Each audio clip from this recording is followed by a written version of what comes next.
No, that's not what I'm supposed to be saying, I don't think. Oh yeah, here we go. I directed Pitch Perfect 2, thank you, in which the Barden Bellas went to the World Acapella Championships, so I know a thing or two about world affairs.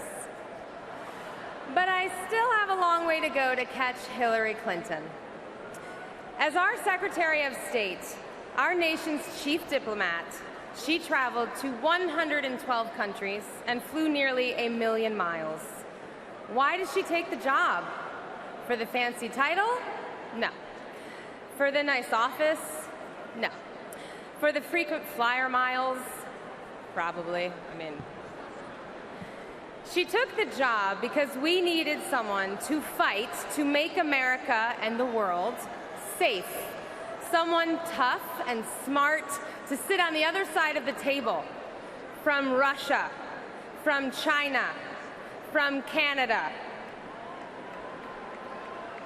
Hillary Clinton used her office to bring new focus and attention to sex trafficking, human rights abuses, and the plight of women and girls all over the world. Hillary Clinton did not yell. She didn't insult anyone. She went into the room with a clear and steady vision for the future, and she got results.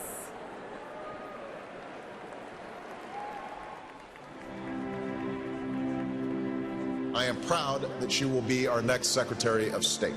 She's an American of tremendous stature, who knows many of the world's leaders, and who will clearly have the ability to advance our interests around the world. Rockets continue to fire from Gaza, and massive explosions rock Gaza City. There is panic and fear in the streets of Israel tonight. This as Israeli warplanes pounded the Gaza Strip. When the fighting broke out between the Israelis and the Palestinians in Gaza in 2012, we were very concerned. He dispatched Secretary of State Hillary Clinton to the Middle East. She got on the plane with a small group of people, no press, flew through the night. After intense shuttle diplomacy with Israel, the Palestinian Authority, Egypt, she did it. A ceasefire. The secretary really had steel in her spine and stood up, and conflict stopped, and a wider war was averted. I truly believe that when she sprinted to the region, it was her presence with the Israelis and the Egyptians which I believe brought this ceasefire to fruition. I think one of the strengths that Secretary Clinton demonstrated always in her actions was that resolve, that firmness in decision-making, that clarity of the direction in which she wanted to go. Climate change activists are increasingly angered by the failure to make progress.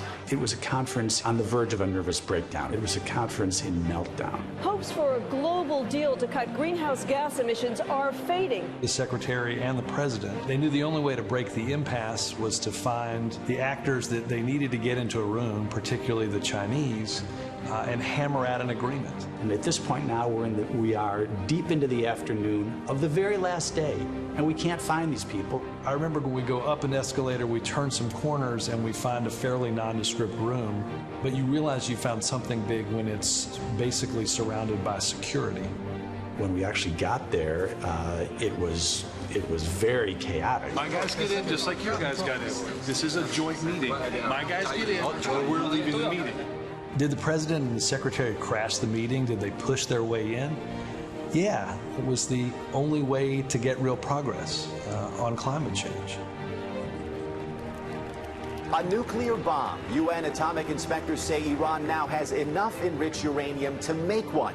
A nuclear Iran, of course, is nearly unthinkable. Iranian President Mahmoud Ahmadinejad was defiant. Secretary Clinton went up to the Hill and testified to Congress. Iran has left the international community little choice but to impose greater costs and pressure in the face of its provocative steps. If you use the combination of the soft power of diplomacy with the hard power of the threat of the use of force or even use of force and sanctions, then that is smart power.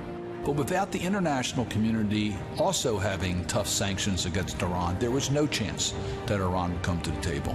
So she had to go around the world, twisting arms, getting every major economy on planet Earth on board Russia, along with China, is expected to back the sanctions. Well, the agreement that was reached last year to prevent Iran from developing a nuclear weapon wouldn't have happened without the leverage that Hillary Clinton had so systematically built up during her tenure as Secretary of State.